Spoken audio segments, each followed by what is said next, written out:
بسم اللہ الرحمن الرحیم۔ شروع اللہ کے نام سے جو بڑا مہربان اور نہایت ہی رحم کرنے والا ہے۔ گلدستہ ایمان یوٹیوب چینل کے ناظرین السلام علیکم۔ حضور صلی اللہ علیہ وسلم جب 20 برس کے ہوئے تو قریشی اور اعلانی لوگوں میں لڑائی ہو گئی۔ آپ صلی اللہ علیہ وسلم بھی اس لڑائی میں شریک تھے۔ آپ صلی اللہ علیہ وسلم فرماتے ہیں کہ میں اس لڑائی میں اپنے چچا کے دشمن کے تیروں سے بچاتا تھا۔ اس سے معلوم ہوا کہ آپ صلی اللہ علیہ وسلم پہلے ہی سے بڑے بہادر تھے۔ جب آپ صلی اللہ علیہ وسلم 25 برس کے ہوئے تو حضرت خدیجہ رضی اللہ تعالیٰ عنہ جو قریشی لوگوں میں ایک مالدار بیوہ تھی اور سوداگروں کو شرکت پر مال دیا کرتی تھی، انہوں نے آپ صلی اللہ علیہ وسلم کی سچائی اور امانت داری کی شہرت سن کر کہلا بھیجا کہ آپ صلی اللہ علیہ وسلم میرا مال شرکت پر لے جائیں اور میرا غلام میسرا آپ صلی اللہ علیہ وسلم کے ساتھ جائے گا۔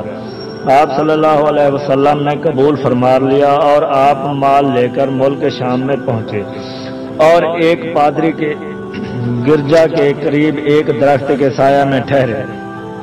پادری نے آپ صلی اللہ علیہ وسلم کو دیکھا اور میسرا سے پوچھا کہ یہ کون آدمی ہے؟ اس نے کہا یہ قوم قریش کے ایک اعلیٰ خاندان کے آدمی ہیں۔ پادری نے کہا کہ اس درخت کے نیچے سوائے نبی کے کوئی اور آدمی ٹھہر نہیں سکتا۔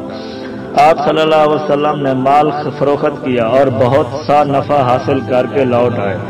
راہ میں میسرا نے دیکھا کہ جب دھوپ تیز ہوتی تو فرشتے آپ صلی اللہ علیہ وسلم پر پروں کا سایہ کرتے تھے۔ آپ صلی اللہ علیہ وسلم نے مال کی سب قیمت حضرت خدیجہ رضی اللہ تعالیٰ عنہ کو دے دی۔ وہ اس قدر نفع پا کر بہت خوش ہوئیں اور میسرا نے پادری کا قصہ اور فرشتوں کا سایہ کرنا سب بیان کر دیا۔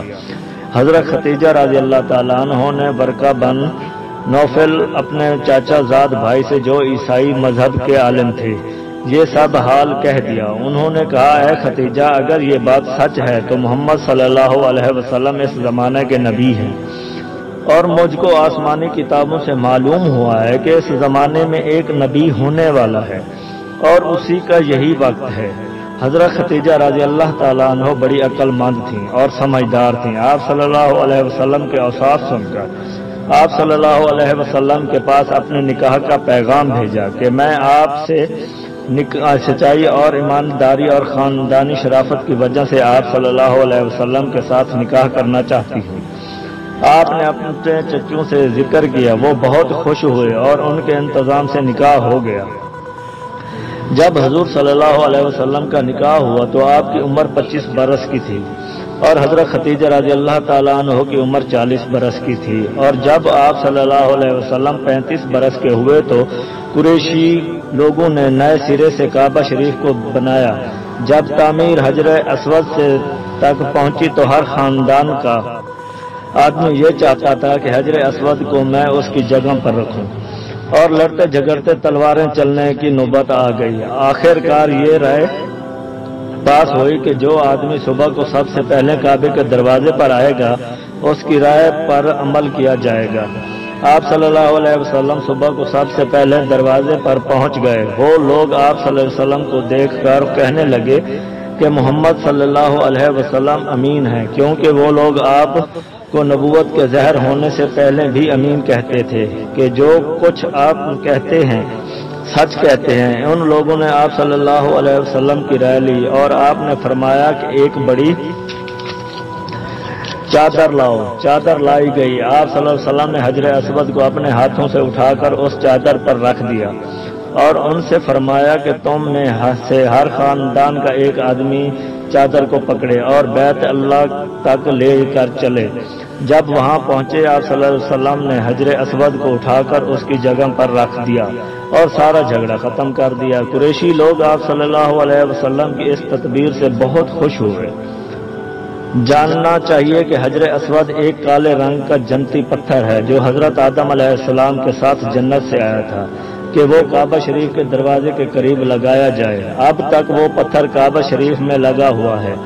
جن کی قسمت میں ہے وہ اللہ کے گھر کی زیارت کرنے کے ساتھ اس کی زیارت سے بھی برکت حاصل کرتے ہیں۔ بیت اللہ شریف اور حجر اسود دعا قبول ہونے کے خاص مقام ہیں۔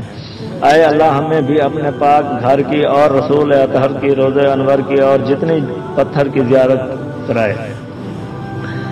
جب آپ صلی اللہ علیہ وسلم 40 برس کے ہو گئے تو اللہ تعالیٰ کی قدرت سے آپ کا دل چاہا کہ کہیں اکیلا رہ کر اللہ کی یاد کروں، مگر مکہ شریف کے قریب ایک پہاڑ میں غار تھا، اس کو غار ہیرا کہتے ہیں۔ بس آپ صلی اللہ علیہ وسلم اس غار میں اکیلے جاتے اور کئی دن اس میں رہتے، اللہ کی یاد کرتے۔ ایک دفعہ اچانک 8 ربیع الاول کو پیر کے دن اس غار میں جبرائیل علیہ السلام آپ صلی اللہ علیہ وسلم کے پاس آئے اور اللہ تعالیٰ کی طرف سے سورۃ خلق کی آیتیں لائے اور قرآن مجید آپ صلی اللہ علیہ وسلم پر اترنا شروع ہو گیا، اسی کو وہی کہتے ہیں، اور آپ کو نبوت مل گئی۔ پھر آپ صلی اللہ علیہ وسلم کو اللہ تعالیٰ کا حکم ہوا کہ اے رسول، تم ہمارے بندوں کو ہمارا راستہ بتلاؤ اور رحمت عالم ہونے کا جلوہ دکھاؤ۔ آپ صلی اللہ علیہ وسلم اسی وقت سے لوگوں کو اللہ تعالیٰ کی طرف بلانے لگے۔ اس وقت مکہ والوں کی حالت ایسی خراب اور بگڑی ہوئی تھی کہ ہزاروں بتوں کو پوجا پاٹ کرتے تھے اور پرلے درجے کی ضدی اور ہٹ دھرم جہل تھے۔ وہ ایک خدا وحد لا شریک کو کیسے مانتے؟ عقل کے اندھوں نے آپ صلی اللہ علیہ وسلم کا کہنا نہ مانا بلکہ دکھ پہنچانا شروع کر دیا اور آپ کے قتل کرنے پر کمر باندھ لی۔ آپ صلی اللہ علیہ وسلم کے اور چاچا ابو طالب سے سب نے کہا کہ تمہارا بھتیجا محمد ہمارے معبودوں کی توہین کرتا ہے، اس کو ہمارے حوالے کر دو۔ انہوں نے کہا کہ میں اپنے بھتیجوں کی مدد کروں گا اور تم کو نہیں دوں گا۔